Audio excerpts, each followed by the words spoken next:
जो rape case के जो एक्यूज जो होते हैं, डोंट यू थिंक कि उनका जो वर्डिक जो होना चाहिए जल्दी होना चाहिए और बहुत ही तगड़ा होना चाहिए? नहीं वो देखिए, काफ़ी सर मीडिया के बारे में बात बोलते हैं कि जब भी जुडिशरी सिस्टम में कुछ चेंजेस आता है तो मीडिया के बारे में हम बात करते हैं. Do you think media it's loser it's identity, media losers it's journalist ethics?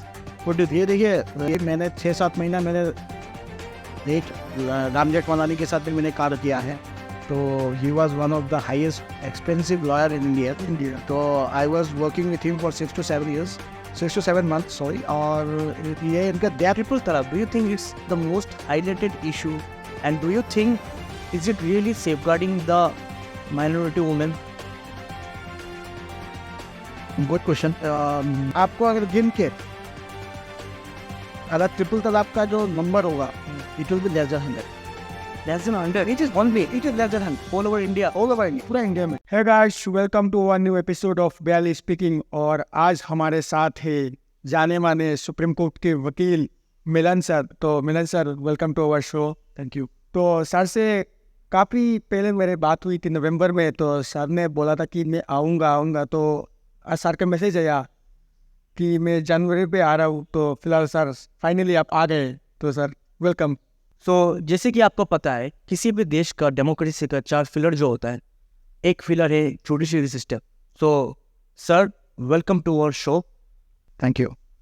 तो सर, आपका अभी तक का जर्नी कैसा रहा और आप कैसे इस फील्ड पे आए? मेरा ये था कि मेरा ये जो गोल था वो मेरा फोकस था. मैं जब स्टूडेंट था, स्कूल में जब पढ़ता था, मुझे एक लॉयर बनना था.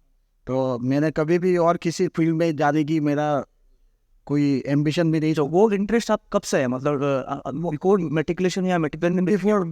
बिफोर मेट्रिकुलेशन तो ये था. तो मुझे वकील ही बनना था. And that also supreme court lawyer. तो मैंने जब लॉ कंप्लीट किया, मतलब जब मैंने स्कूलिंग किया, तब मैंने अपने आप आर्ट्स में मैंने रामानुज से मैंने अपना जो हायर सेकेंडरी का वो एजुकेशन पूरा किया. इसके बाद मैंने आसाम यूनिवर्सिटी से लॉ किया. Then I went for my masters. मैंने कॉन्स्टिट्यूशन और क्रिमिनल, क्योंकि कॉन्स्टिट्यूशन मैंने इसलिए लिया क्योंकि सुप्रीम कोर्ट में कॉन्स्टिट्यूशन मैटर्स को किया जाता है. तो कॉन्स्टिट्यूशन और क्रिमिनल स्पेशलाइजेशन के लिए मैं symbiosis law school symbiosis law school Pune से मैंने अपना मास्टर्स किया. सो सर, आपको आपका पहले केस के बारे में कुछ याद है? मेरा जो फर्स्ट केस था वो आसाम के रिलेटेड ही था. अच्छा. तो वो एनआरसी जो आप लोग जानते होंगे.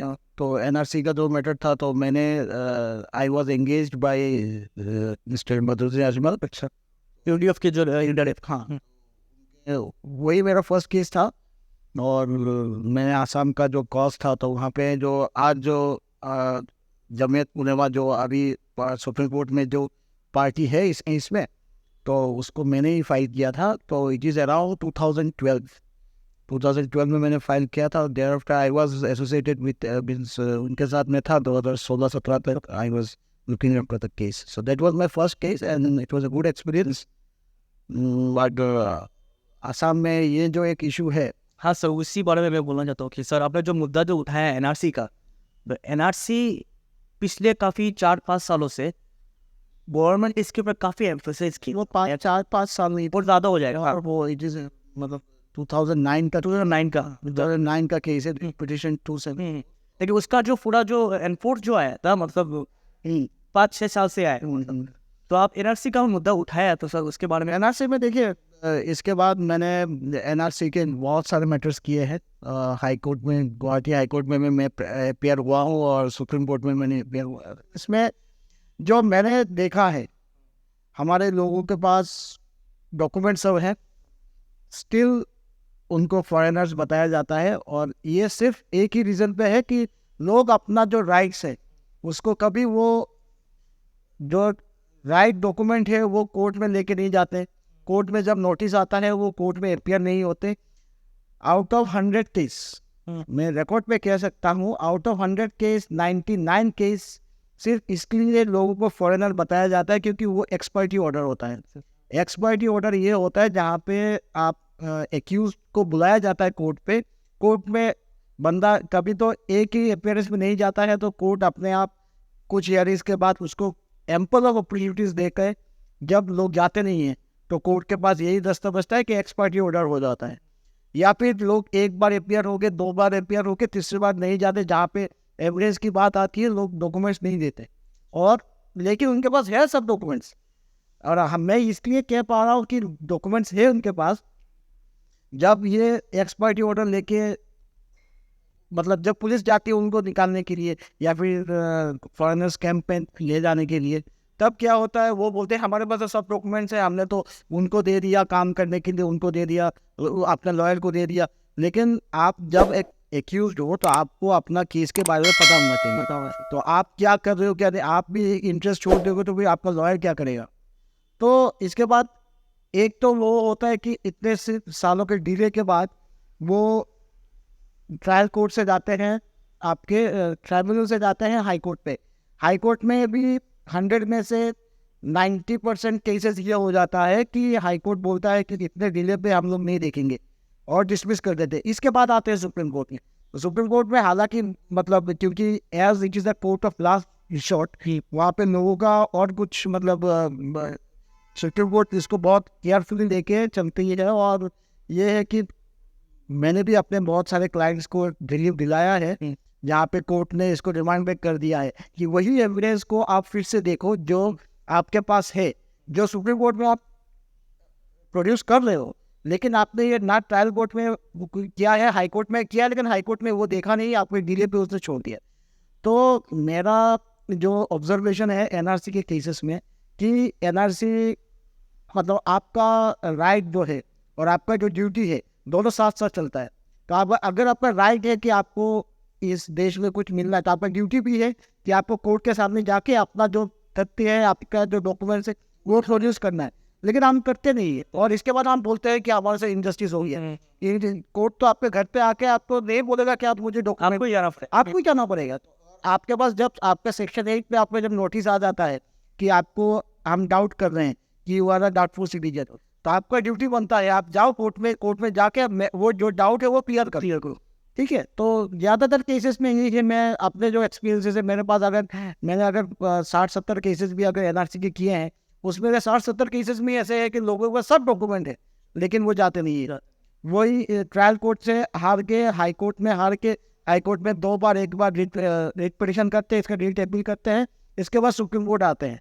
तो सुप्रीम कोर्ट देख रही है केसेस। और सो सर मैं एक चीज़ पूछना चाहता हूँ आपसे, जिन लोगों के पास पहले के ज़माने के जो लोग थे, जिन लोगों के पास डॉक्यूमेंट्स नहीं रहता, वो किससे मतलब अपने सिटीजन को मतलब प्रूफ कर पाएंगे? देखिए, डॉक्यूमेंट नहीं रहना का बहुत सारे फैक्टर्स हैं आसाम रिलेटेड।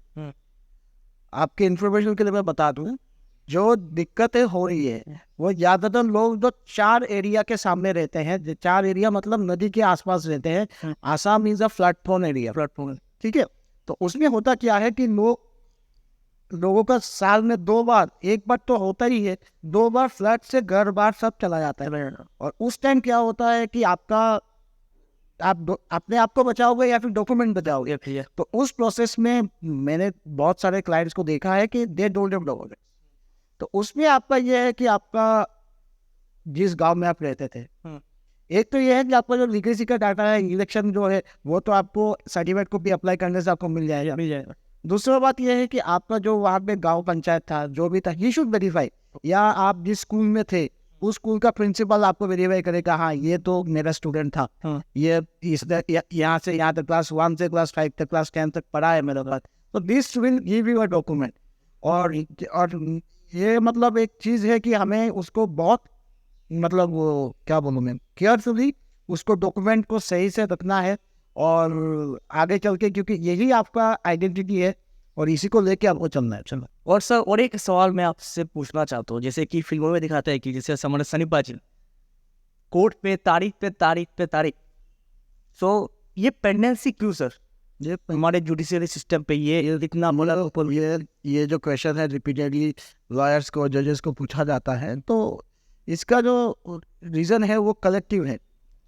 कलेक्टिव इसलिए मैं बोलूँगा कि क्या होता है कि आप मान लीजिए आपने किसी के ऊपर सूट किया है और आपको फर्स्ट डे पे आपको स्टे मिल गया, तो आपके लिए तो जो डिस्प्यूट था वो आपकी कोई अभी इफेक्ट नहीं कर रहा है, तो वो स्टे हो गया, आप एंजॉय कर रहे हो उस प्लॉट ऑफ लैंड को, तो आप क्या चाहोगे, उसको लिंगर होते हुए, ठीक है। तो आप बोलोगे कि एक डेट पे आप बोलोगे मैं नहीं जा रहा हूँ, अगले डेट पे आपने मेडिकल कुछ दे दिया, ये कर दिया, तो ये एक तो है कि क्लाइंट अच्छा इंटेंशन, दूसरा होता है कि कभी जेन्युइनली लॉयर का कोई पर्सनल डिफिकल्टी आ गया, तीसरा हो गया कि जज भी एक ह्यूमन बीइंग है, तो उसका भी वो कभी बीमार हो गया, कभी आउट ऑफ सेशन हो गया, और जजेस के ज़्यादातर वो लोग आपका ट्रेनिंग होता है, एडमिनिस्ट्रेटिव काम भी होता है, तो आपके लिए, और जैसे सूट का मैं बता रहा हूँ, सूट का मिनिमम आसाम में क्या है पता नहीं मुझे, लेकिन दिल्ली में आपको मुश्किल से मुश्किल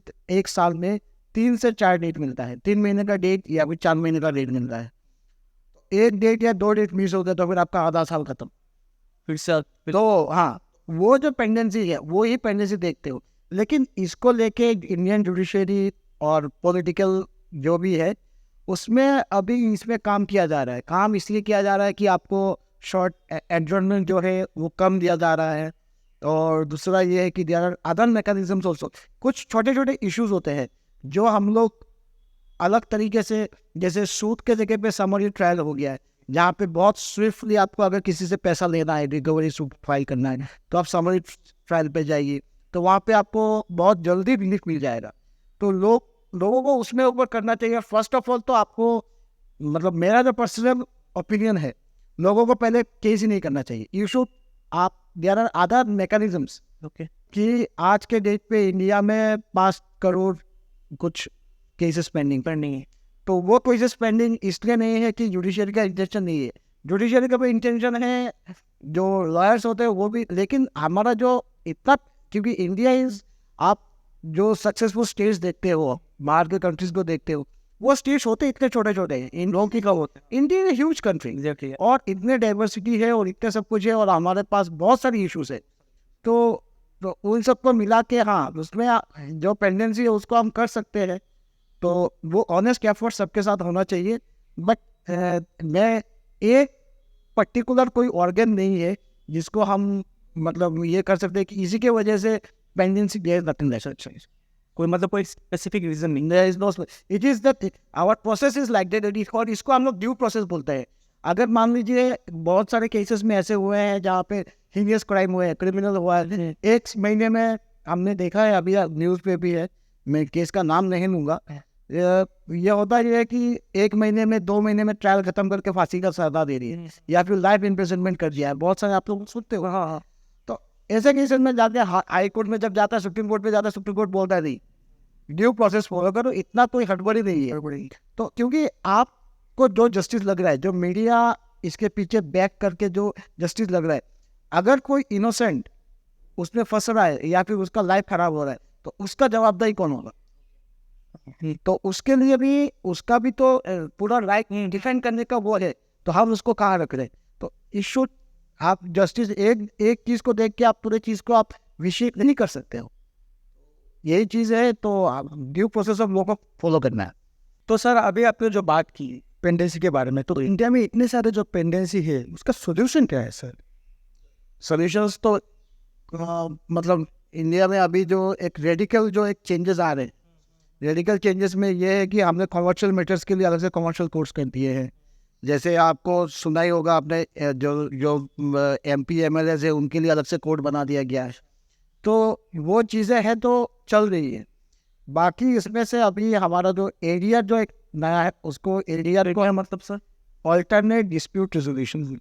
ऑल्टरनेट डिस्प्यूट रेजोल्यूशन के मैकेनिज्म्स के अंदर भी आपका मीडिएशन हो गया, आर्बिट्रेशन हो गया, और इसके अंदर आपको लोक अदालत है। उसमें क्या होता है, मान लीजिए आपका कोई एक इंश्योरेंस का मैटर फंसा हुआ है, मान लीजिए आपका जो ट्रैफिक चालान है, तो ये भी आपका तो जो 5 करोड़ जो बताते हैं, तो वो तो पेंडेंसी में आ रहा है ना। तो अभी क्या हो रहा है, बल्क में लोगों को, आपने सुना होगा, हम रेगुलरली इंडिया गवर्नमेंट मतलब जुडिशियरी जो है लोक अदालत कंडक्ट कराती है। लोक अदालत में हम लोग क्या करते हैं, जैसे मान लीजिए आपका चेक बाउंस का केस है, आपका क्लेम है कि चेक बाउंस हुआ है 1 लाख रुपए का, से फॉर एग्जाम्पल, तो और आपका उसके साथ बिजनेस रिलेटेड जो भी है, तो अगर आप चाह रहे हो कि ये ट्रायल कम से कम 2 साल चलेगा, 3 साल चलेगा, अगर आप चाह रहे हो, अगर दोनों पार्टीज चाहती है कि आप उसको सेटल कर दे, तो लोक अदालत में ये बोला जाए कि आप अगर 80,000 में सेटल डाउन करते हो तो आज ही खत्म कर देते।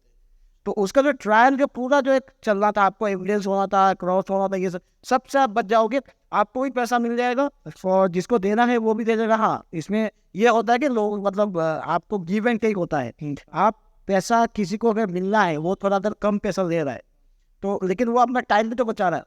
ठीक है, ऐसे मीडिएशन भी है। मीडिएशन में अभी तो कमर्शियल मैटर्स में क्या हो गया कि प्री लिटिगेशन मीडिएशन आ रहा है।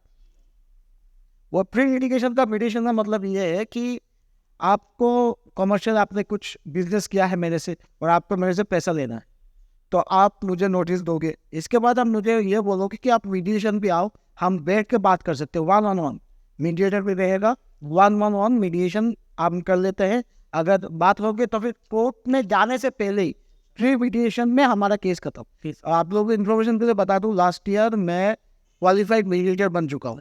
मतलब आई वॉज मतलब मैंने अपना मीडिएशन का जो एक ट्रेनिंग होता है तो वहाँ पे मैंने I am a qualified mediator now.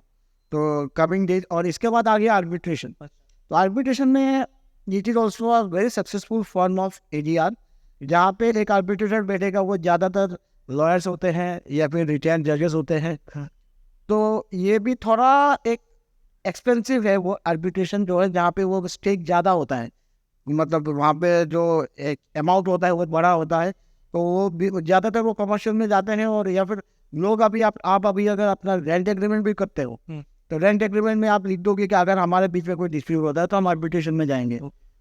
तो वो आर्बिट्रेशन भी एक बड़ा एक वो आ रहा है।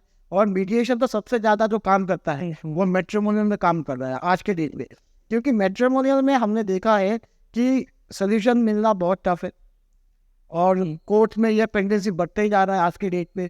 छोटे छोटे एक अगर मैट्रिमोनियल हस्बैंड और वाइफ में इश्यूज आ गए तो पहले आएगा डिवोर्स का, इसके आएगा मेंटेनेंस, इसके आएगा डोमेस्टिक वायलेंस, इसके आएगा अगर बच्चा आया तो गार्जियनशिप का, इसके बाद कस्टडी के बाद आएगा आपका, अगर मान लीजिए ये लोग मान भी गए या नहीं माने तो इंटरिम में बच्चा बाप से मिलेगा या फिर मम्मी से, किसी के साथ भी रहे। So there are many things which, तो ये जो चीज़ें हैं ये कोर्ट में तय होने से, क्योंकि एक हस्बैंड और वाइफ में अगर कोई डिस्प्यूट होता है, सिर्फ आप लोग इन्फॉर्मेशन को बता दो कि एक कोर्ट में नहीं होता है, आपको मजिस्ट्रेट कोर्ट में जाना है, फैमिली कोर्ट में जाना है, हर कोर्ट में जाना है आपको, और 4-5 कोर्ट में आपको एक ही मैटर को लेकर, और इशू क्या है हस्बैंड वाइफ। तो उन सब चीज़ों को हटाने के लिए हम लोगों ने ये जो मीडिएशन है, इट्स अ वेरी फ्रूटफुल और आज के लिए बहुत सक्सेसफुल है। और आपको मैं बता दूं, आने वाले दिन में mediation is a future. Mediation में आपका जो आपने जो प्रेगनेंसी जो इंडिया के जो बता रहे हो ना, उसको 50% ना हो 30% मीडिएशन इसको सॉल्व करेगा, दैट इज फॉर श्योर।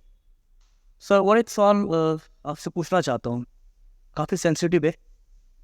जो रेप केस के जो एक्यूज जो होते हैं, डोंट यू थिंक कि उनका जो वर्डिक जो होना चाहिए जल्दी होना चाहिए और बहुत ही तगड़ा होना चाहिए? नहीं, वो देखिए, एक प्रोवर्ब है हमारा कि किसी एक्यूज को आप अनटिल प्रूवन गिल्टी आप उसको एक्यूज नहीं मानोगे, आप उसको कन्विक्ट नहीं करोगे। अच्छा, कॉन्विक्ट नहीं, यू कैन नॉट। मैं आपके आज के डेट पे इंडिया में एक्यूजेशन लगाना बहुत इजी चीज़ है। किसी को भी आपके ऊपर मैं कुछ भी एक्यूजेशन लगा सकता हूँ। मैं मीडिया को बुला के मैं आपका कैरेक्टर आपका मैं ख़राब कर दूँगा ये तो, और हमारे पास हज़ारों केसेस है कि जहाँ पे ये हमने देखा है कि मतलब एंटायर जो एक्यूज मतलब एलिगेशन है सब फॉल्स है। ठीक है, तो रेप केसेस पे, हाँ, रेप केसेस में भी फॉल्स होते हैं यार। ऐसा तो नहीं है कि मतलब 100 में से 100 केसेस जो रेप के एलिगेशन से वो करेक्ट होंगे। तो कुछ बहुत फर्जी होते हैं, हाँ, कुछ फर्जी होते हैं, ज़्यादातर फर्जी होते हैं। और इसमें इश्यूज ये आते हैं, हमें जो है जो जुडिशरी को देखना है कि एक भी बंदा इनोसेंट बंदे को आपको इनजस्टिस नहीं करना है। ठीक है ना, तो वो इनोसेंट बंदे को आपको पकड़ने के लिए तो ड्यू प्रोसेस को फॉलो करना पड़ेगा। तो ड्यू प्रोसेस में जो टाइम आपको दिख रहा है वो ये होता है। डोंट यू थिंक कि कुछ कड़ा कानून आना चाहिए इन रेप विक्टिम्स? अभी जो नया अमेंडमेंट आया है, आईपीसी को अमेंड किया गया है, तो वो बिल अभी आपका लॉ के शेप में आ गया है। तो आने दीजिए उसको, वो एनफोर्स जब भी होगा आप देखिए उसमें there are many changes which will safeguard, मतलब all the crimes related to women जो भी है वो है, तो उसको it is taken care of. So sir, जैसे कि हम लोग का judiciary system, do you think कि weaker section of the people को जस्टिस मिलता है comparing to the richer section? ये क्वेश्चन जो है इसके लिए अभी से नहीं, बहुत टाइम से पहले से जुडिशरी जो है वो उसका ध्यान रख रही है। आपको there is legal service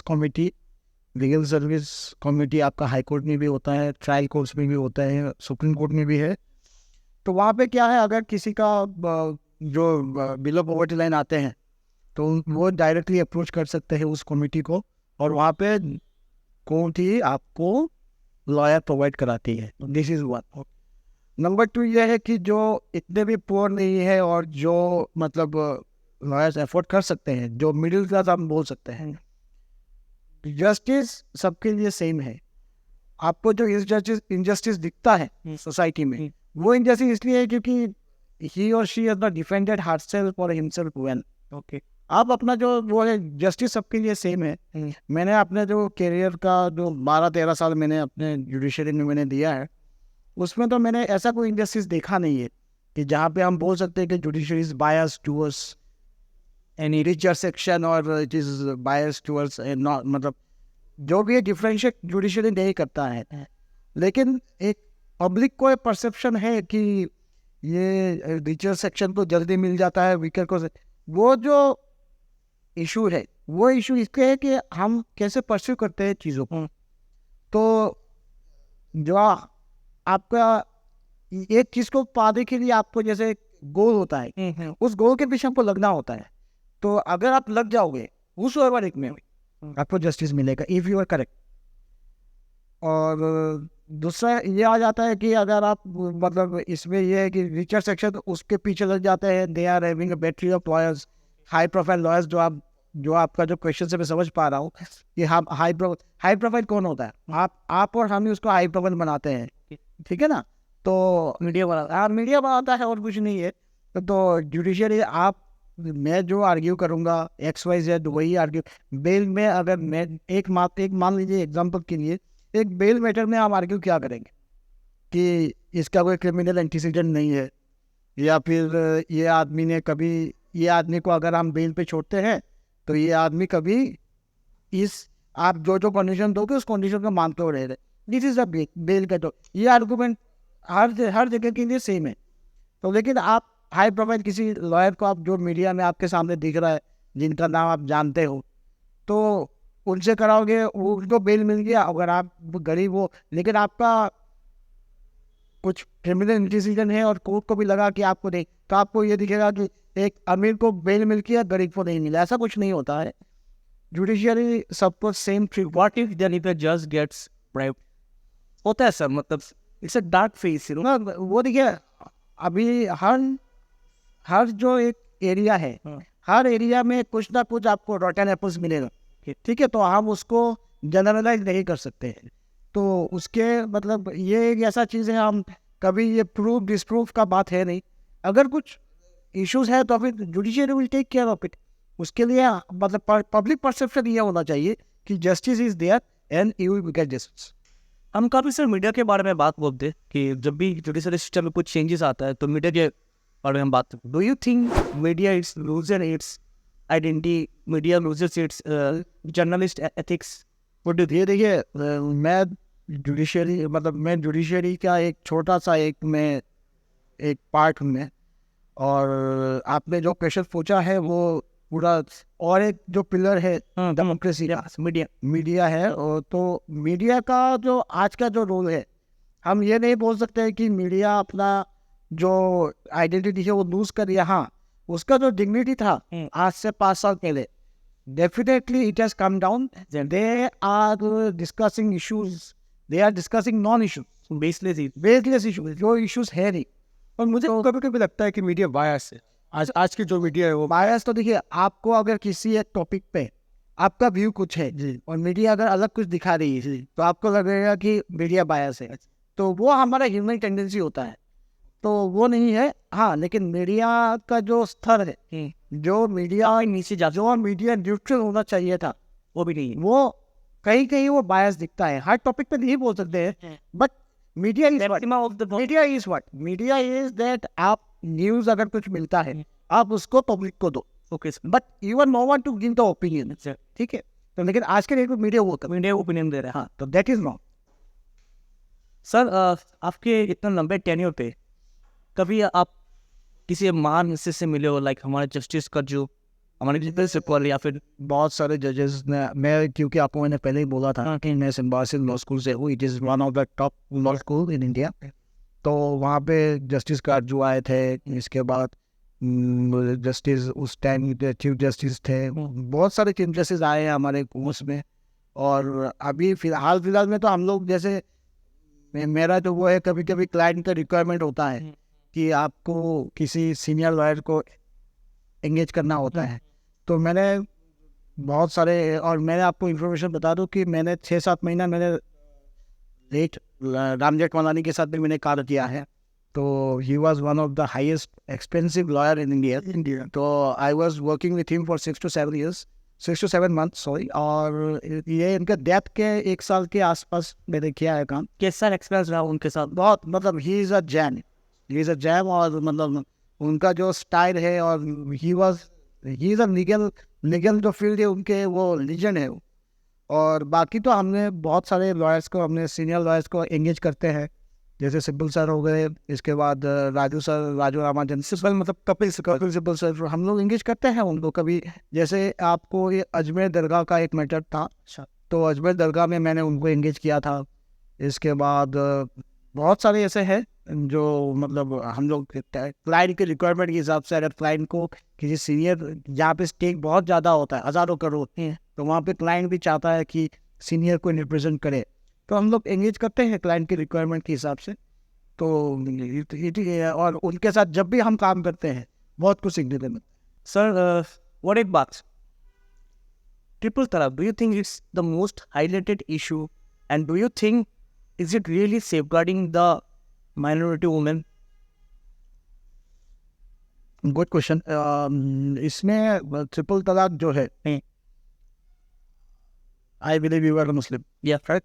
so आप अपने से बताइए, आपने कभी, आपका जो एज होगा, यू माइट ऑलमोस्ट टच 30, या उसको मैरिड होता है। हाँ हाँ, ठीक है, ऑलमोस्ट मैंने वो किया है। तो आपका कोई, कभी आपने सुना है ट्रिपल तलाक आपने सोसाइटी में, एंटायर डिस्ट्रिक्ट में? पहले तो कभी नहीं सुना। It is major.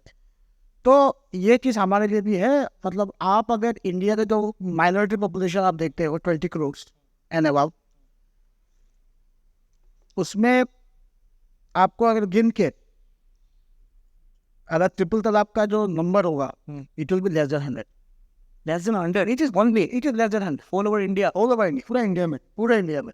तो वो एक इश्यू जो था, और ट्रिपल तलाक जनरली मुस्लिम्स को भी पता नहीं था कि वो ट्रिपल तलाक होता है, because there is no mention of triple talaq in Quran. Is it a political stroke? It is अभी देखिए यहाँ पे हम लोग क्या बोले, क्योंकि आज के डेट में जो अभी आपने पूछा था कि मीडिया के बारे में जो है, तो ये किसी का एजेंडा बेस्ड एक इशू था, जहाँ पे उन्होंने, और जजमेंट जो आया है, no Muslim is affected by this judgement, because क्योंकि यहाँ पे अगर कोई, आप मान लीजिए इंडिया में सती को तो रोकने के लिए एक लॉ है, तो sati was prevalent in the society, तो सती की डाउरी प्रोहिबिशन एक्ट है, सोसाइटी में डाउरी था, तो डाउरी को रोकने के लिए वो है।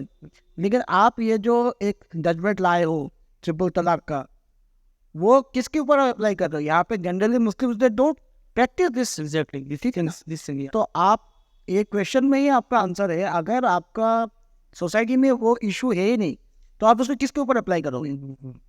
गाड़ी में सीट बेल्ट लगा के लगा के एक लॉ है, अगर आपके पास गाड़ी है नहीं, तो सीट बेल्ट का लॉ आपके ऊपर अप्लाई थोड़ी होता है, ठीक है ना? तो वो चीज़, मतलब it is of no issue, it is a non issue, it was created and now it is dead. और सर आप कुछ टिप्पणी देना चाहेंगे इंडियन जुडिशरी सिस्टम का? मतलब ये आपका तो इतना, I am no one to advice judiciary, but yes, हमारे जुडिशरी जो जैसा है, इट इज फंक्शनिंग वेल। कुछ एरियाज में हमें देखना है, जैसे जो एडवर्टाइजमेंट्स का जो एक इशू है, वो रियलिस्ट मतलब उसको रियलिस्ट पे रियल कर देना चाहिए कि हाँ अगर आप एनरोलमेंट ले रहे हो there is to be specific ground. ऐसा नहीं कि कोई भी कैजुअली जाके एनरोलमेंट मांग रहा है कि सर आज नहीं कल, तो that should not B. This is number 1। Number 2, people general public जो है वो केस करने से पहले 10 बार सोच ले। This will involve your mental health, financial. Case करने से पहले आप ये सोचो कि मेरा जो मेंटल हेल्थ भी खराब होगा, फिनेंशियल हेल्थ। दूसरा ये है कि आप किसी जगह पे जॉब कर रहे हो, अगर कोई केस का डेट है, केस का डेट हो गया तो फिर आपको करना कि उस दिन आपको छुट्टी लेना पड़ेगा। तो सब फैक्टर्स आपको देखना है कि जो मैं केस कर रहा हूँ वो मेरे लिए प्रॉफिटेबल है या नहीं है, और आपका जो राइट है, जो आपका क्लेम है, मान लीजिए आपका मेरे से 100 रुपये लेना है, वो क्लेम कितना वैलिड है। तो उस सब को फैक्टर को सोचने के बाद एक आदमी को केस में जाना है। नंबर मतलब आप ये कहना चाहते हैं कि अगर वो बातचीत से अगर मैटर सॉल्व हो सके वही बेटर है। ये पहला तो सोचना है, इसके बाद आप मीडिएट करो, बातचीत करो, जो आपसे बोला है मीडिएट करो, कि आप बात करके बोलो कि भाई ये मेरा क्लेम है, आपको भी पता है, तो आप ये दे दो, हमें आगे नहीं बढ़ना है, वरना there are many options, law will protect me. ये वाला मीडिएशन हो गया, कोर्ट के बाहर ही कोर्ट के बाहर। इसके बाद भी ये ऑप्शन आपको मिलेगा, आप एक बार सूट फाइल कर दिए हो तो फिर कोर्ट भी आपको बोलेगा आप मीडिएशन कर लो, कोर्ट के अंदर आप मीडिएशन कर लो, तो वो अलग चीज़ है। तो लेकिन इस प्रोसेस में आपने अपना टाइम तो बचाया, आपने जुडिशियल टाइम भी बचा लिया, ठीक है ना। तो वो चीज़ है। और ये मैं अपने जैसे मैं प्रैक्टिस करता हूँ, और मतलब मैं चाहता हूँ कि अपने जितने भी लॉयर्स फ्रेंड है वो भी ये प्रैक्टिस करें कि आपको अपने क्लाइंट को ये बताना है कि ये आपका राइट है, ये आपको इतना मिल सकता है, ठीक है ना। Be very fair. और मतलब मैं तो अपने प्रोफेशन को बिजनेस के तौर पे नहीं देखता हूँ, इट इज़ अ प्रोफेशन, ठीक है। I profess it as a passion. हाँ, एज अ पैशन भी नहीं है, प्रोफेस ही, मतलब इसी से मुझे मतलब माई आइडेंटिटी इज विथ, इसी से है। तो जो भी है मैं इसी को बहुत जेन्युइनली और मतलब उसको एटमोस्ट ऑनेस्टी से मैं उसको निभाऊंगा। तो आप अपने क्लाइंट को ये बोल दीजिए कि ये मेरा ये आपका है, अगर आप फीस में जाओगे तो मेरा फीस होगा, और अगर आप इसको ऐसा करोगे तो आपका टोटल आपका इतना आपको एक्सपेंसेस होंगे, और अगर आप ऐसा करोगे जहाँ पे आप मीडिएट करके बात करके भी ये इशू सॉल्व हो सकता है, can we give a try. पहले ही आप क्लाइंट को हाँ आपका केस हो जाएगा, केस फाइल कर देंगे, they should not be there. तो आप क्लाइंट को भी एक मौका दे दो, और ऑपोजिट साइड को भी बोलो कि भाई अगर आप इनको अभी आज खत्म कर दो तो ठीक है, वरना तो हम केस तो कर ही सकते हैं। तो वो जो है ना, उसमें आपका कम से कम 10 में से 2 केस खत्म हो जाएगा। बोथ साइड्स को पता है कि आपको भी पता है कि केस करने में कितना टाइम लगेगा, ऑपोजिट साइड जिसके खिलाफ आप केस कर रहे हो उसको भी पता है कि वो केस कितना हो जाए। और सर सबसे ज़्यादा केसेस अगर देखा जाए तो वो लैंड का है, लैंड डिस्प्यूट का सबसे ज़्यादा ये एक फील्ड है, दूसरा है मैट्रिमोनियल है। अच्छा, ये 2 इशू है जहाँ पे सबसे ज़्यादा आज के डेट पे है कि मैट्रिमोनियल और ये लैंड लैंड डिस्प्यूट हम क्या देखते हैं, ये भाई में देखते हैं, भाई बहन में देखते हैं, ठीक है ना। ज़्यादातर किन रिलेशन पे होता है? हाँ, किन रिलेशन पे होता है। और दूसरा ये है कि हमें ये देखना है कि इसमें जो इश्यूज है वो छोटे छोटे होते हैं। रास्ता किसी को 12 फीट का चाहिए, ज़्यादातर ईगो का मैटर होता है। हाँ, ज्यादातर ये सब मैटर ऑफ ईगो करेक्ट। और 12 फीट का रास्ता है, एक बोल रहा है कि मैं 12 फीट चाहिए मुझे, एक बोल रहा है तुम 10 फीट चाहिए, वो 2 फीट ही सब कुछ है। भाई एक काम करो ना, तुम उसको 1 फीट दे दो, ये भी एक तो 11 फीट को खत्म। दैट इज द मिडिल, ठीक है ना। तो लेकिन कोई समझना नहीं चाहता ना, वही तो समझाना है। तो there will be lesser case, ठीक है सर। और एक चीज़ सर, बहुत पहले से मैं आपको पूछना चाहता हूँ, मतलब if the person is guilty, okay, वो किसी वकील के पास गया, वकील को भी पता है दिस गाय इज गिल्टी, तब sir what is the scenario? It is our duty to defend until and unless he is proven guilty. हम कोई नहीं होते हैं ये डिसाइड करने, क्योंकि ऐसा भी हो सकता है मुझे पता है कि ये गिल्टी है, लेकिन पुलिस के पास या ऑपोजिट साइड के पास इतना एविडेंस नहीं है कि मुझे प्रूव करने के लिए, तो फिर if I have that then why not. लेकिन आपको पता है उसने गलत काम किया। नहीं, but I am, because this is my duty, it is not my morality, this is my duty कि मैं जो भी आ रहा है उसको मैं डिफेंड करूँ।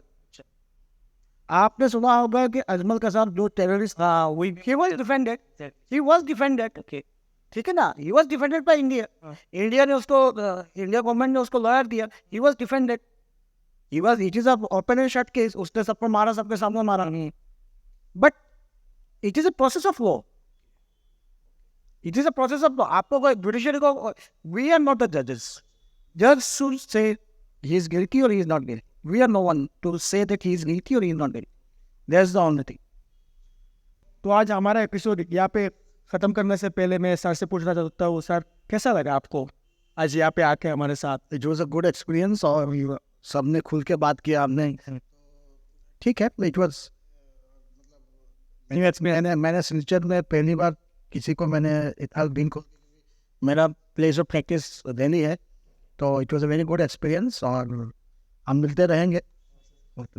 और सर जितने भी लॉयर्स हैं जो आपके फील्ड में आना चाहते हैं, जो सुप्रीम कोर्ट में जाना चाहते हैं, उनके लिए आप क्या कहना चाहेंगे? देखिए, हमारा जो टाइम था वो अलग था, अभी क्या है, जैसे मैंने अपना प्रैक्टिस जो है डायरेक्टली सुप्रीम कोर्ट से स्टार्ट किया है, but there are certain changes now. अगर किसी बंदे को आज सुप्रीम कोर्ट पे नहीं हो, sure if you was to practice in supreme court में, तो उसको पहले ट्रायल कोर्ट और हाई कोर्ट में 5 years प्रैक्टिस करना होगा, उसके बाद ही हाँ इसके बाद इनको जा सकते हैं। तो आप सुप्रीम कोर्ट में तब आओ, और आपका अगर एम्बिशन है, देयर इज नो बात टू इट। और मतलब मेरा जो सबको यही कहना होता है कि आप अपने स्टार्टिंग के जो 5-6 साल है, you should work very hard, इसका बारे में होता है एक्सपीरियंस के बाद आपका जो प्रैक्टिस का जो, क्योंकि हमारे ये जो एडवोकेसी है ना, वो 3-4 साल 5 साल क्रूशल होता है, उसमें अगर आप टिक गए देन देयर इज नो बार, और अगर वो 5 साल के अंदर आप कुछ नहीं कर पाए, there are many hundreds of cases.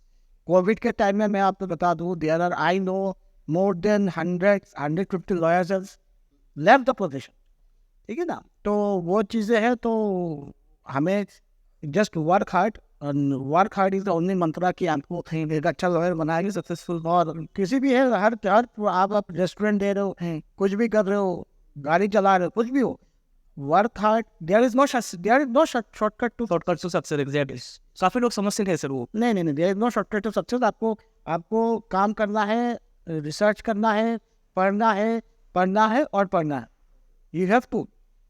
सो इसी के साथ ही आज हम लोग का टॉपिक यहीं पे ख़त्म करते हैं, और टॉपिक ख़त्म होने से पहले आप प्लीज़ कमेंट डाउन कीजिए हमारे यहाँ पे, और बताइए आपको कैसा लगा हम लोग का आज का शो। और सर से भी कुछ जानना चाहते हो, कुछ पूछना चाहते हो, आप कमेंट सेक्शन में हमको बता सकते हो, कुछ हेल्प लेना हो भी वो भी बता सकते हो। Thank you sir, thank you so much.